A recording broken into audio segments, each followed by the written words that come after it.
मेरा नाम सारा है। मैं बाथरूम में नहा रही थी।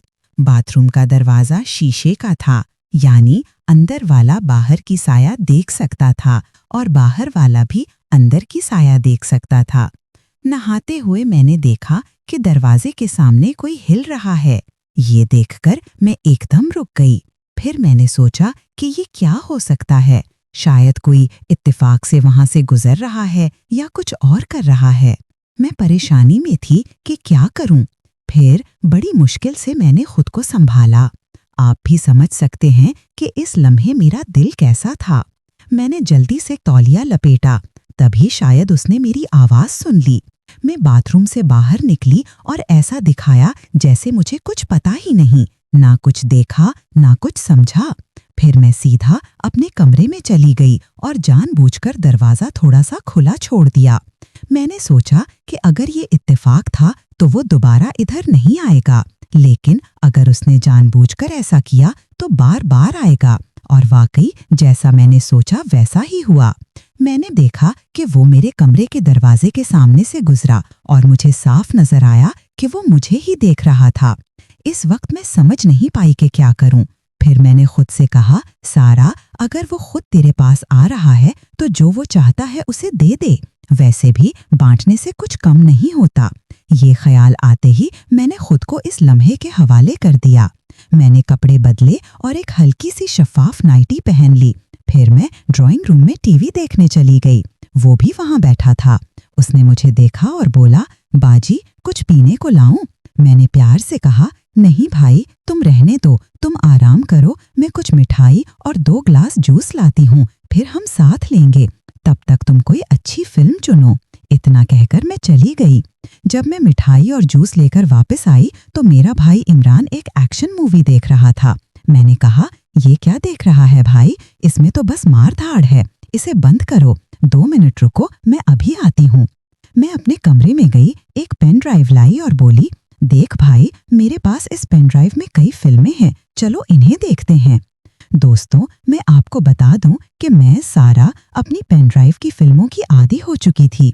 मेरे शौहर की वफात के बाद, अल्लाह उनकी रूह को सुकून दे, मैंने फैसला कर लिया था कि अब जो भी मुझसे शादी करेगा वो सिर्फ मेरे पैसों के लिए करेगा। इसलिए मैंने तय किया कि मैं अकेली ही अपनी जिंदगी जीऊंगी और दोबारा शादी नहीं करूंगी। तब से मैंने वो सब शुरू किया और इन फिल्मों को अपने पास रख लिया। जब भी दिल करता मैं इन्हें देखती और खुश रहती। लेकिन अब जब मुझे अपने भाई पर भरोसा हो गया तो मैंने सोचा कि ये किसी और से तो बेहतर है। वैसे भी मैं एक बार अपने भाई को आजमा सकती हूँ। ये कहानी तब शुरू हुई जब मैं बेवा हुई। मेरे शौहर के घर वाले मेरे साथ नहीं रहते थे क्योंकि मैंने लव मैरिज की थी और उन्हें हमारा प्यार मंजूर नहीं था। मेरी माँ मेरे प्यार के साथ थी तो उनकी रजामंदी से मैंने शादी कर ली। मेरे शौहर मुझे कराची ले आए, जहाँ हम खुशी खुशी रहने लगे। लेकिन हमारा साथ सिर्फ 4 साल का रहा। एक रात पार्टी से वापस आते हुए हमारा एक्सीडेंट हो गया। मैं बच गई, लेकिन मेरे शौहर मुझे छोड़कर चले गए। तब से मैं उनकी यादों के साथ इस 2 कमरों के घर में अकेली रह रही थी। जब मेरी माँ को मेरे शौहर की मौत की खबर मिली तो वो मुझे दिलासा देने लगी और बार बार कहती कि वो मेरे भाई इमरान को मेरे साथ रहने भेज दे। वो कहती, सारा, कब तक अकेली रहोगी? लोग तरह तरह की बातें करते हैं। मैं कहती, माँ, मुझे अकेले रहने दे, मैं खुश हूँ। लेकिन माँ कहती, नहीं, शादी कर ले। मैंने कहा, शादी बिल्कुल नहीं माँ। फिर माँ बोली, ठीक है, तो इमरान तेरे साथ रहेगा। मैंने कहा, ठीक है, भाई को भेज दो, लेकिन शादी के लिए दोबारा दबाव मत डालना। इसके बाद इमरान मेरे साथ रहने आ गया। मैंने इमरान के लिए एक अलग कमरा तैयार किया जिसमें एक कंप्यूटर रखा ताकि वो पढ़ाई कर सके। मैंने उससे कहा, इमरान, तुम यहाँ रहो, लेकिन जो कुछ भी देखोगे या सुनोगे उसका जिक्र कभी मत करना। उसने पूछा, बाजी, आपका क्या मतलब? मैंने कहा, बस वही जो मैंने कहा, तुम पढ़ाई करो और बाकी चीजों से मतलब मत रखो। वो मेरी बात नहीं समझा, लेकिन मैंने सोचा कि अब मुझे मोहतात रहना होगा। फिर भी कुछ चीजें छुप ना सकी और धीरे धीरे उसे मेरे बारे में पता चलने लगा। अब वापस मौजूदा वक्त पर आते हैं। जब मैंने जूस और मिठाई रखी और पेन ड्राइव की फिल्म शुरू की तो इमरान बेचैन हो गया। मैंने जानबूझकर ऐसा किया था। मैंने पूछा, क्या हुआ भाई, इतना परेशान क्यों हो? उसने कहा, हाँ बाजी, मैं परेशान हूँ। मैंने पूछा, क्यों, क्या हुआ? उसने कहा, कुछ नहीं बाजी। मैंने पूछा, फिल्म कैसी लग रही है? उसने कहा, बाजी ये क्या चला रखा है? ये तो परेशान करने वाली फिल्म है। मैंने कहा, क्या शर्मा रहा है? वैसे मैंने तुम्हें कल देख लिया था। वो चौंक रहा और बोला, देख लिया मतलब? मैंने कहा, हाँ, मैंने तुम्हें बाथरूम के दरवाजे की झिरी से झांकते देखा और शीशे के दरवाजे से तुम्हारा साया भी। मैंने तुम्हें मेरे बेडरूम के सामने से गुजरते भी देखा। उसने कहा, हाँ, लेकिन वो इत्तेफाक से हुआ बाजी। मैंने कहा, झूठ मत बोलो वरना मैं नाराज हो जाऊंगी। सच बोलो। अगर सच बोला तो आज की रात तुम्हारी जिंदगी की सबसे यादगार रात होगी। उसने हिम्मत करके कहा, हाँ बाजी, मैंने आपको देखा था। मैंने पूछा, तुमने ऐसा क्यों किया?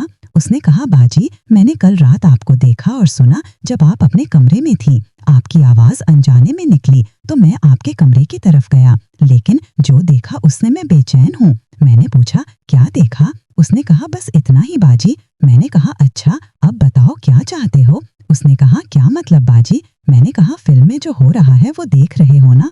उसने कहा, हाँ, ये तो पागल कर देगा। मैंने कहा, क्यों पागल कर देगा? उसने कहा, बाजी मैं जवान हूँ, ऐसी चीजें देखकर क्या होगा? मैंने कहा, कुछ नहीं और बहुत कुछ। आज मैं तुम्हें वो एहसास दिलाऊंगी जो तुमने पहले कभी नहीं लिया। दोस्तों, सच कहूँ तो ना उसे यकीन हो रहा था ना मुझे नहीं पता था कि मैं ऐसी कोई चीज कर सकती हूँ, लेकिन वो लम्हा बहुत खास था। मुझे बहुत वक्त हो गया था, इसलिए मैंने सब भुला दिया और इस लम्हे में खो गई। मेरा भाई इमरान अब जवान हो गया था। वो ऐसा था कि कोई भी औरत उसे पसंद कर सकती थी। वो सब कुछ जानता था, लेकिन मुझसे थोड़ा डरता था। जब मैं फिल्म की हीरोइन की तरह उसके सामने आई तो उसका हौसला बढ़ गया। फिर हम उस रात एक दूसरे में खो गए। मैं बार बार उसकी तरफ बढ़ी और वो भी मुझ में डूबता गया। आखिरकार मैंने कहा, बस कर इमरान, मैंने अपना हक ले लिया, अब और नहीं चाहिए। उसने कहा, लेकिन बाजी मेरा दिल अभी भरा नहीं, मैं और चाहता हूँ। मैंने कहा, मैं हूं ना, जो चाहिए ले लो। फिर उसने कुछ ऐसी चीजें की जो मैंने कभी ख्वाब में भी नहीं सोची थी। वो मेरे लिए नया था, जैसे पहली बार तजुर्बा कर रही हूँ। मैं यकीन नहीं कर पा रही थी कि मेरे साथ क्या हो रहा है। वो तजुर्बा मेरे ख्यालों से परे था। मैं बहुत खुश थी क्योंकि ये एहसास अनोखा था। इस दिन से हमारा रिश्ता बदल गया। मेरा भाई हर रोज मुझे ढेर सारा प्यार करने लगा। हमने ये कई महीनों तक किया, लेकिन फिर एक खबर ने मुझे हिला दिया। मुझे पता चला कि मैं शदीद बीमार हूँ और मुझे कैंसर है। अब मुझे समझ नहीं आ रहा कि क्या करूँ। क्या ये मेरे कर्मों की सजा है? मैं आपसे अपनी कहानी इसलिए शेयर कर रही हूँ ताकि आप मुझे मशवरा दें। मुझे पता है कि आप कहेंगे कि ये मेरे कर्मों का फल है, लेकिन मैं चाहती हूँ कि आप मेरे जज्बात को समझें, मेरी जगह खुद को रख कर देखें और फिर मशवरा दें। मैं आपके मशवरों का इंतजार करूंगी और उन्हें गौर से पढ़ूंगी। तो दोस्तों, ये थी मेरी कहानी।